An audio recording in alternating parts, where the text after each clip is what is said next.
இன்றைக்கி butter beans வச்சு வெள்ளை குருமா எப்படி செய்யலான்னு பார்க்கலாம். என்னோடய சேனலை ஃபஸ்ட் டைம் பார்க்குறீங்கன்னா சப்ஸ்கிரைப் பண்ணிக்கோங்க. பக்கத்தில் இருக்க பெல் ஐக்கானை கிளிக் பண்ணிக்கோங்க. அடுப்பில் குக்கர் வச்சுட்டு 1 கப் பட்டர் பீன்ஸ் எடுத்திருக்கேன். அதை வேக வைக்கணும். 1 டம்ளர் தண்ணி ஊற்றிட்டு அதுக்கு தேவையான அளவு உப்பு போட்டுக்கலாம். கொஞ்சமாக போட்டு மூடி வச்சுட்டு 2 விசில் வந்தால் போதும். இது சீக்கிரம் வெந்துடும், அதனால் 2 விசில் வச்சா போதும். இதுக்கு தேவையான பொருள் அரைக்கிறதுக்கு அரை மூடி தேங்காய் எடுத்திருக்கேன், 1 டேபிள் ஸ்பூன் பொட்டுக்கடலை, கொஞ்சமாக ஒரு 4-5 முந்திரி பருப்பு கட் பண்ணி போட்டிருக்கேன், 1 டேபிள் ஸ்பூன் சோம்பு எடுத்திருக்கேன், 5 பச்சை மிளகாய் போட்டுக்கோங்க. இதை நல்லா பேஸ்ட் மாதிரி அரைச்சி எடுத்துக்கணும். இந்த மாதிரி நல்லா நைஸாக அரைச்சிக்கணும். இது தனியாக எடுத்து வச்சுட்டு அடுப்பில் கடாயை வச்சுட்டு 2 டேபிள் ஸ்பூன் எண்ணெய் ஊற்றிருக்கேன். எண்ணெய் காஞ்ச உடனே 1 டீஸ்பூன் சோம்பு, 2 பட்டை, 3 கிராம்பு, 3 ஏலக்காய், ஒரு அன்னாச்சி பூ, அதுக்கப்புறம் 2 வெங்காயம் இந்த மாதிரி பொடியாக கட் பண்ணி வச்சுருக்கேன். அதையும் அதோடு போட்டுடலாம். போட்டுட்டு அதை பச்சை ஸ்மெல்லு போகணும், நல்லா வதக்கி விடணும்.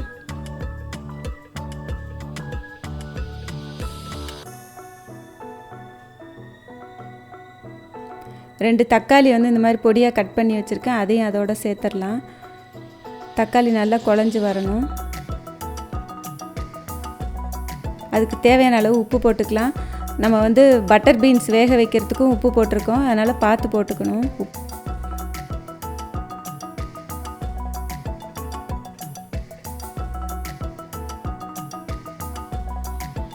ஒரு டேபிள் ஸ்பூன் இஞ்சி பூண்டு பேஸ்ட் போட்டிருக்கேன். போட்டு அதுவும் பச்சை ஸ்மெல்லு போகணும், நல்லா வதக்கி விடணும். இஞ்சி பூண்டு பேஸ்ட்டு அந்த ஸ்மெல்லு போகணும், நல்லா வதக்கணும். 2 பச்சை மிளகாய் இந்த மாதிரி கட் பண்ணி போட்டுக்கோங்க. கொஞ்சம் கருவேப்பிலை போட்டுக்கலாம். இதுக்கு மிளகாய் தூள்லாம் போடுறது கிடையாது, பச்சை மிளகாய் மட்டும்தான். காரத்துக்கு ஏற்ற மாதிரி போட்டுக்கோங்க.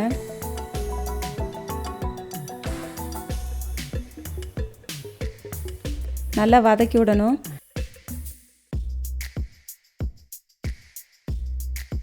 இந்த தக்காளிலாம் குழஞ்ச பிறகு நம்ம வேக வச்சுருக்க அந்த பட்டர் பீன்ஸை அதை சேர்த்துடலாம். தண்ணியோடையே அதில் ஊற்றிடுங்க. ஊற்றிட்டு எல்லாத்தையும் கலந்து விடணும்.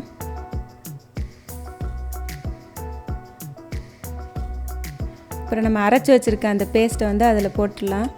போட்டு நல்லா வதக்கி விடணும். கொஞ்சமாக தண்ணி ஊற்றிக்கலாம். ஏன்னா இதில் முந்திரி பருப்புலாம் போட்டிருக்கனால சீக்கிரம் கெட்டி ஆயிரும். கொஞ்சம் தண்ணி ஊற்றிக்கணும்.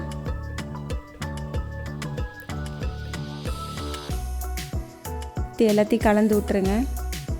இது அப்பப்போ கலந்து விடணும், ஏன்னா அது அடி பிடிச்சிரும். பொட்டுக்கடலையும் முந்திரி பருப்பும் போட்டிருக்கனால சீக்கிரம் அடி பிடிக்கும். இதோட அளவுகள்லாம் நான் டிஸ்கிரிப்ஷன் பாக்ஸில் போட்டிருக்கேன், பார்த்துக்கோங்க.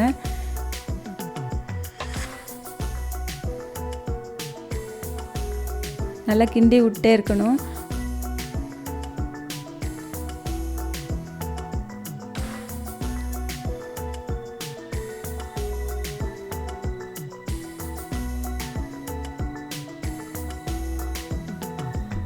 கொஞ்சமாக கொத்தமல்லி தூவி விட்டுக்கலாம். ரெடி ஆயிடுச்சு. நல்லா கெட்டியாக இருக்குது. இதுக்கு மேலே விட்டோம்னா ரொம்ப அப்படியே கூட்டு மாதிரி ஆயிரும். இந்த மாதிரி கிரேவியாக இருந்தால் தான் சப்பாத்தி பூரிக்கெலாம் நல்லாயிருக்கும். இதை செஞ்சு பாருங்கள். இதை செஞ்சு பார்த்துட்டு உங்களுக்கு பிடிச்சிருந்தா லைக் பண்ணுங்கள், ஷேர் பண்ணுங்கள். என்னோடய சேனலை சப்ஸ்கிரைப் பண்ணிக்கோங்க. தேங்க்யூ.